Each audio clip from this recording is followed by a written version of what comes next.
바꿔야죠. 다르게 해야지. 뒤집어야지. 상식에 통하게 해야지. 박용진 출마는 그거였어요. 왜 니네는 내로남불하냐고 얘기하시는 거 아니겠어요? 그런 거 똑바로 안 하니까 불공정하다고 우리 국민들이 얘기하시는 거 아니에요? 내 집 마련을 하고 싶은 사람들이 내 집 마련을 할 수 있도록 길을 만들어주고 제도적으로 뒷받침해주고 더불어 잘 살아야죠.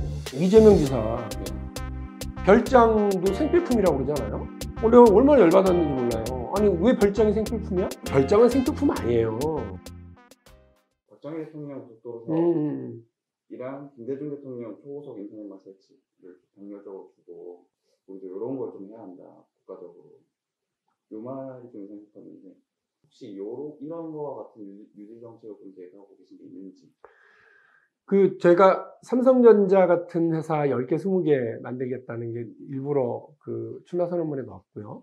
그 다음에 한국의 유니콘 기업들이 더 많이 양산될 수 있도록 해야 된다. 이 말씀을 드렸어요. 근데 이렇게 가기 위해서는 사실은 제 머릿속에 혁신의 고속도로를 놓아야 된다라는 게 있어요. 그래서 일부러 끌어온 거죠. 68년도에 경부고속도로, 1998년도에 초고속 인터넷 고속도로, 그리고 이제 우리는 혁신의 고속도로를 열어야 된다. 다 반대했어요. 다. 68년도에 2200억밖에 안 되는 정부 예산에 430억을 들여서 경부고속도로를 깐다고 그럴 때 너도 나도 다 반대했어요. 98년도에 IMF 때문에 나라 망한다고 이야기될 때 70조 2천억 원밖에 되지 않는 국가 예산에 향후 10년 동안 80조를 쏟아붓겠다고 했었던 김대중 대통령의 초고속 인터넷 고속도로 사업, 이것도 다 반대했었어요. 그래서 뚫고 한 거예요. 그래서 산업 입국도 하고 수출 대국도 만들고 또 우리 IT 강국, 5G 선도국가 대한민국이 지금 있는 거, 이것 때문에 먹고 사는 거예요. 이거는 박정희 대통령 얘기를 한 게 처음에는 느꼈을 때 이제 통합의 의미가 있는 거 아닌가 이렇게 생각을 했거든요. 혹시 그런 의미도 좀 있을까요? 박정희 찬양하는 놈 문자가 또 오더라고요. 네네. 그렇다고 우리 국민들이 우리 피땀으로 만든 경부고속도로를 잘못했다고 걷어낼 거예요. 어쩔 거예요?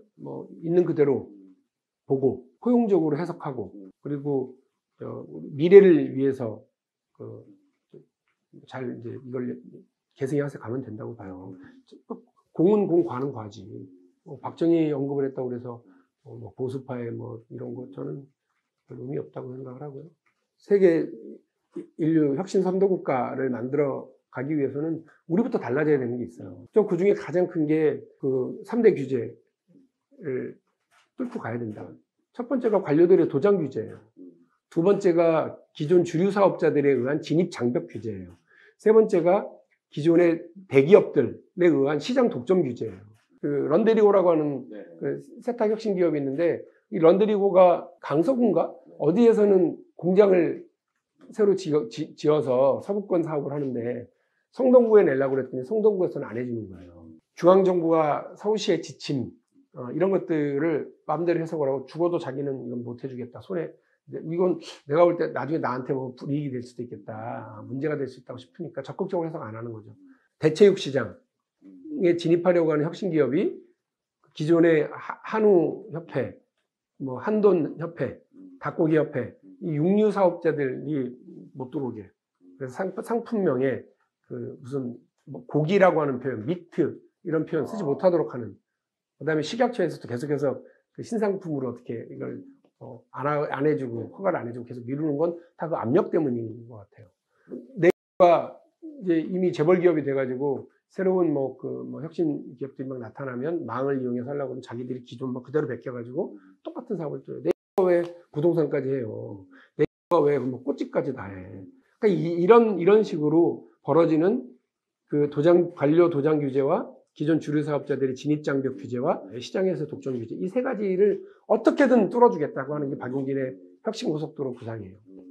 그래야 삼성전자 같은 회사가 더 나타나죠. 이명박 박근혜 대통령 사면 관련해서 어떻게 생각하십니까? 아니, 이명박 박근혜 대통령을 사면해 주는 게 그게 어떤 사회적 통합의 의미가 있죠?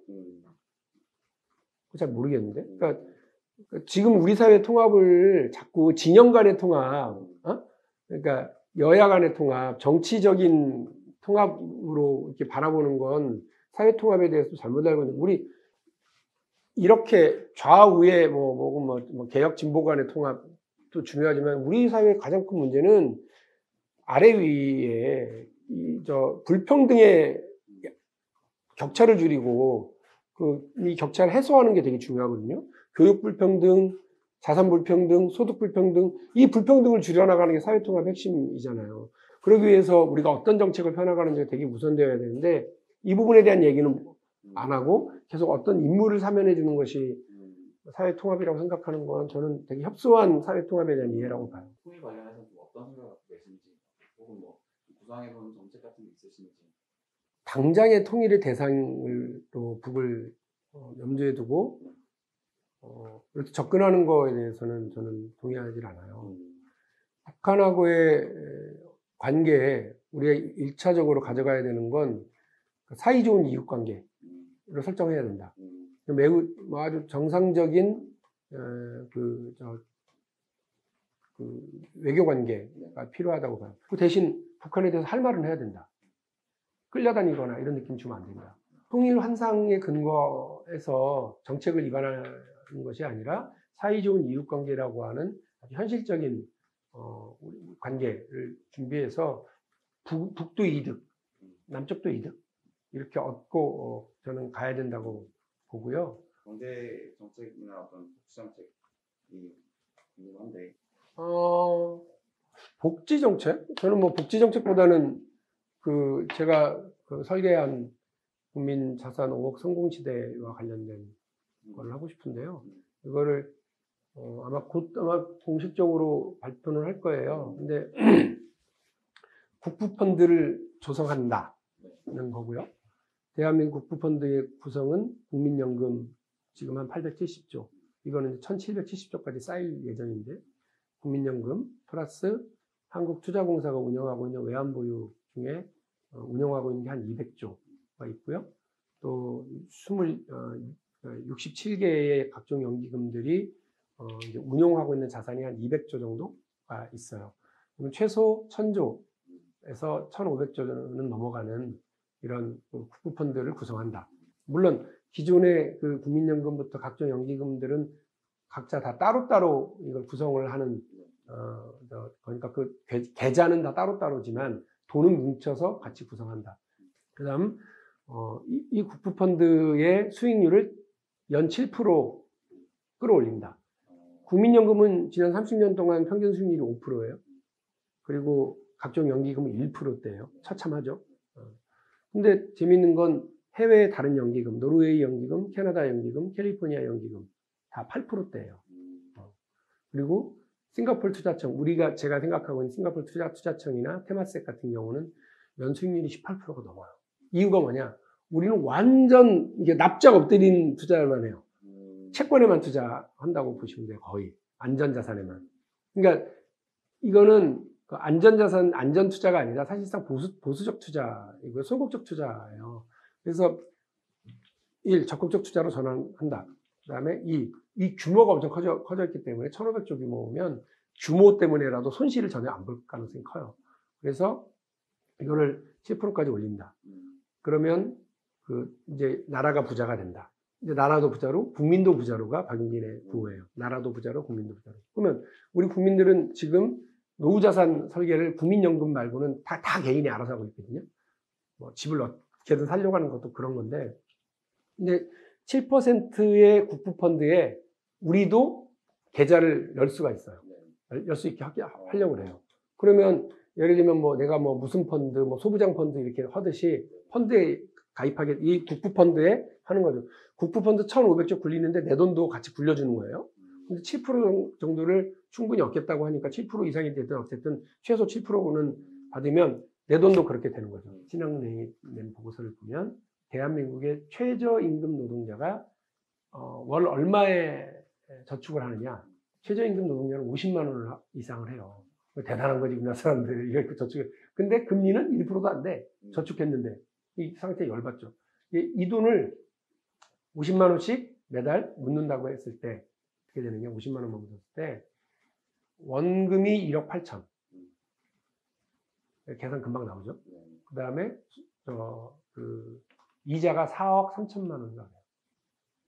7% 복리로 계속 되니까. 그래서 65세 이후에 이 50만 원씩 묻은 사람이 얼마를 돌려받느냐면, 그러니까 지금 이제 물가로 390만 원대 정도를 매달 받을 수 있어요.